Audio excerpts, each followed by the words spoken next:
Bienvenue pour cette nouvelle séquence des paroles de la vie éternelle avec Marc Joseph. Nous sommes aujourd'hui le 18 septembre 2023. 18 septembre 2023, un jour de grâce avec Jésus-Christ qui t'accompagne. Un jour de bénédiction, un jour de victoire, parce que Jésus-Christ est dans ta vie. Je te le rappelle, n'oublie pas tous les événements que tu vas avoir à vivre dans cette journée. Jésus-Christ les connaît déjà. Il sait déjà à qui tu vas parler. Il sait déjà qui tu vas rencontrer. Il sait déjà qui va t'insulter.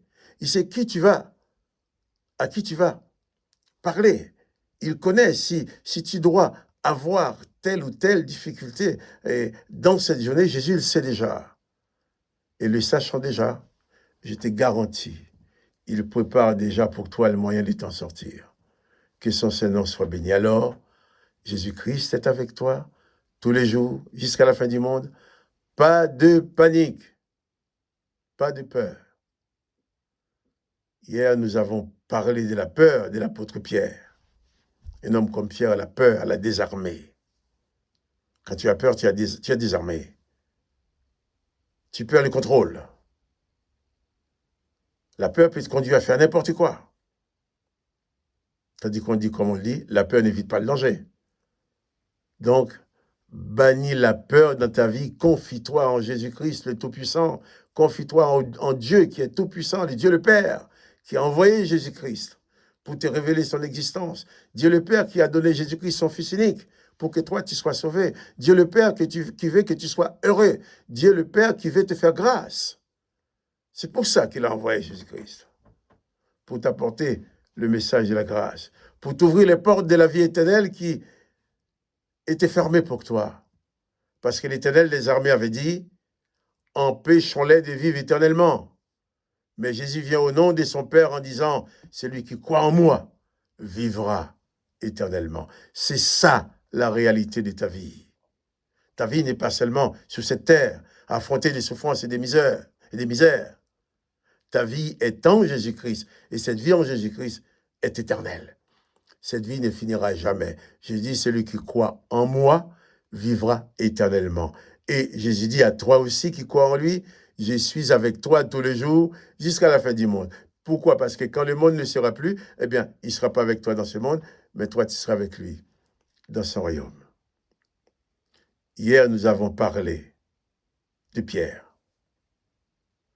Nous avons lu ce texte qui nous expliquait que Pierre, qui a été plus loin que tous les autres en suivant Jésus, puisqu'il a été jusque dans la cour du souverain sacrificateur. Mais Pierre a paniqué lorsqu'une servante l'a reconnu. Jésus l'avait averti. Jésus avait dit à Pierre, avant que le coq chante 2 fois, tu me régneras 3 fois. Et c'est ce qui s'est produit. La servante a reconnu Pierre. Pierre dit, eh bien non, je ne connais pas ce Jésus. On lui dit, mais Pierre, tu es de ces gens-là. Ces gens-là. Quand tu marches avec Jésus, il y a d'autres qui peuvent te montrer du doigt, dire, oui, ces gens-là. Ces gens-là. Si ces gens-là, ce sont les gens qui marchent avec Jésus-Christ, eh bien, je suis heureux de faire partie de ces gens-là. Mais Pierre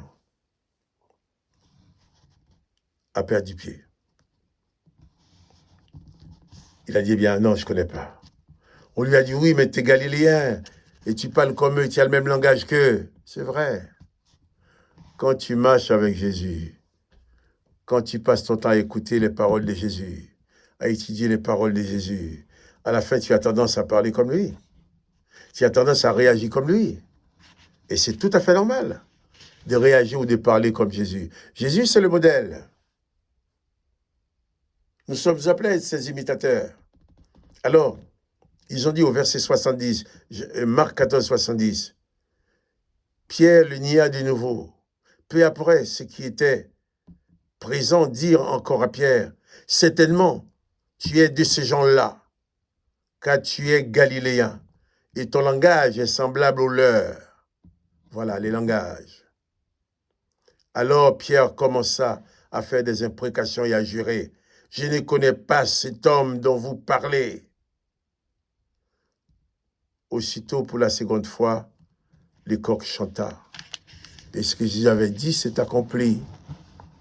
Ce que Jésus avait dit, avant que le coq chante 2 fois, tu me régneras 3 fois. Alors, je continue la lecture.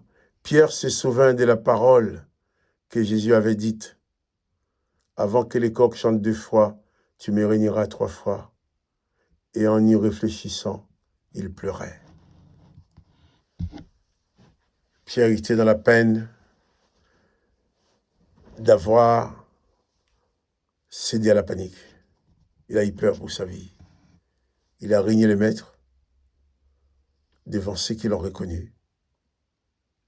Et d'un coup, Pierre s'est souvenu de ces paroles de Jésus. Il nous dit que Pierre pleura.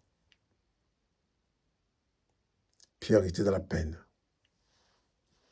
Dans la peine d'avoir cédé à la peur.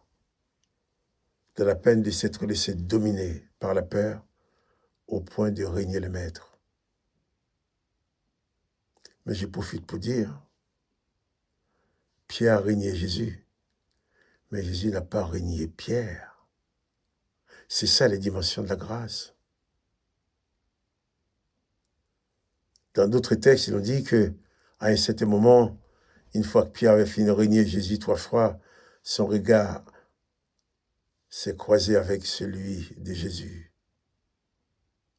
Jésus n'a pas régné Pierre. C'est valable pour toi aussi. Souvent, même si tu ne régnes pas Jésus, quand tu commets une erreur, tu commets une faute, dans ta pensée, tu peux commencer à dire « Ah, je ne suis pas digne de prier, d'après ce que je viens de faire. » Et tu vois bien les gens qui vont dire « Ah bon, toi, tu dis que tu es chrétien, et tu regardes ce que tu as fait, tu vas oser prier. » Quelle que soit la faute que tu aies pu commettre, tu peux aller vers Jésus. Il va t'accueillir. Même si tu as régné Jésus, Jésus ne t'a pas régné lui. Tu as fait des choses qui ne lui plaisent pas, il ne t'a pas régné pourtant. Parce que le but de Jésus, l'objectif de Jésus, c'est que tu sois sauvé. Il est venu pour te sauver. S'il est venu pour te sauver, c'est que tu étais perdu. Il est venu pour te pardonner. C'est que tu es capable de pécher. C'est que tu es capable de faire le mal. Mais Jésus est venu non seulement pour te pardonner, mais pour te libérer de la puissance du mal. Comme il a dit à cette femme adultère, « Moi non plus, je ne te condamne pas, mais va et ne pêche plus. » C'est ça la différence. Dans l'Ancien Testament, les pécheurs étaient mis à mort. Dans le Nouveau Testament avec Jésus-Christ, au lieu de détruire les pécheurs, Jésus-Christ détruit le péché dans ta vie. Dans l'Ancien Testament, quelqu'un qui régnait l'Éternel a été mis à mort immédiatement. Mais dans le Nouveau Testament, Pierre qui a régné Jésus a été pardonné. L'Éternel détruit les pécheurs. Jésus-Christ détruit le péché en laissant vivre les pécheurs, libérés du péché. Il ne s'agit pas, Jésus-Christ n'utilise pas le péché pour détruire les autres. L'Éternel le fait. L'Éternel a utilisé le péché, par exemple, il a influencé le cœur des pharaons pour qu'ils désobéissent. Alors il dit, comme Pharaon a désobéi, eh bien, il frappe. Il a fait ça aussi pour Sion, roi des Amoréens.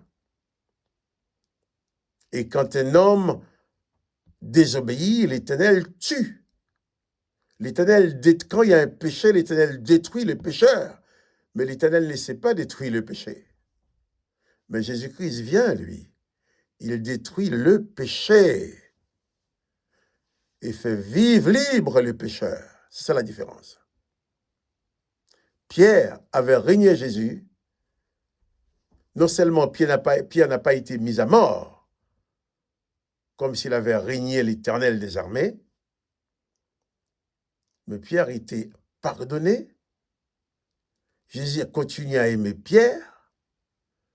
Et Pierre restait l'apôtre, les disciples de Jésus-Christ, qui a accompli les œuvres du Maître. Ne laisse personne t'influencer en te répétant tes erreurs. Tu as péché, tu as fait quelque chose de mal, tu as demandé pardon à Dieu. Dans le nom de Jésus-Christ, tu es pardonné. Il n'existe sur ta vie aucune condamnation qui puisse découler sur les erreurs pour lesquelles Jésus-Christ t'a pardonné. Quiconque viendra dans ta vie pour réveiller ses erreurs, pour dire, oui, souviens-toi que tu as fait ça, il faut lui dire, oui, je l'ai fait, mais Jésus-Christ a payé pour moi. Jésus-Christ m'a pardonné, il m'a libéré de cela. C'est important. Pierre a commis la faute suprême. Il a régné le Maître, mais le Maître l'a pardonné. Un peu plus tard, Jésus va prendre Pierre à part pour dire, Pierre, m'aimes-tu 3 fois. Et autant que Pierre avait régné Jésus 3 fois, Jésus l'a conduit pendant 3 fois à dire à Jésus, oui, je t'aime, tu sais que je t'aime. Jésus œuvre pour la restauration de l'âme de Pierre. Tandis que les autres vont t'enfoncer, vous dire, oui, tu as péché, tu as fait du mal, tu es responsable. Jésus-Christ non seulement va te pardonner, mais il va venir aussi consoler ton cœur. Il va t'apporter la consolation, car il sait bien que le péché que tu as fait te fait souffrir. Pierre, le texte dit, lorsque Pierre s'est souvenu de ce que Jésus lui a dit, et Pierre voit vraiment qu'il a régné Jésus, Pierre pleurait. Pierre n'avait plus besoin de quelqu'un pour l'enfoncer, pour le condamner. Il avait besoin de consolation. Et c'est cette consolation que Jésus-Christ lui a apportée lorsqu'il lui a conduit à confesser son amour pour le Maître. Je te répète encore, Jésus-Christ est avec toi. Pas de panique. Ne permets à personne d'utiliser tes anciens péchés pour te condamner. Tes anciens péchés n'ont plus aucun pouvoir sur ta personne parce que Jésus-Christ t'a gracié. Si tu marches avec Jésus-Christ, tu ne vis plus sous le régime, tu n'es plus sous le régime de la loi de l'Éternel qui tue les pécheurs. L'Éternel tue le pécheur, Jésus-Christ tue le péché. L'Éternel n'a jamais tué le péché, toujours le pécheur. Mais Jésus-Christ va tuer le péché. Je prends l'exemple de cette femme adultère qui lui a dit, moi je te pardonne, va et ne pêche plus. Je te libère de la puissance du péché. Souviens-toi, n'oublie pas que Jésus-Christ est avec toi, mais il n'est pas avec toi pour te condamner, pour t'enfoncer, pour te rappeler le mal que tu as fait. Il est avec toi pour te bénir, pour te consoler, pour te faire du bien. C'est vrai que tu as péché. C'est parce que tu as péché. C'est parce que tu es pécheur que Jésus-Christ est venu. Alors, tu as péché, tu demandes pardon, tu es pardonné, tu es gracié, et ce péché n'a plus de pouvoir sur toi. Il ne permet à personne de venir réveiller dans ta vie les péchés passés. Que le nom du Seigneur Jésus-Christ, notre libérateur, soit béni. Que le nom de notre Sauveur soit béni. Que toi aussi tu sois béni. Quant à moi, Marc-Joseph, je te dis alors, à demain. N'oublie pas les petits coups de pouce. À demain pour une autre séquence des paroles de la vie éternelle. Souviens-toi, n'oublie pas que Jésus-Christ est avec toi.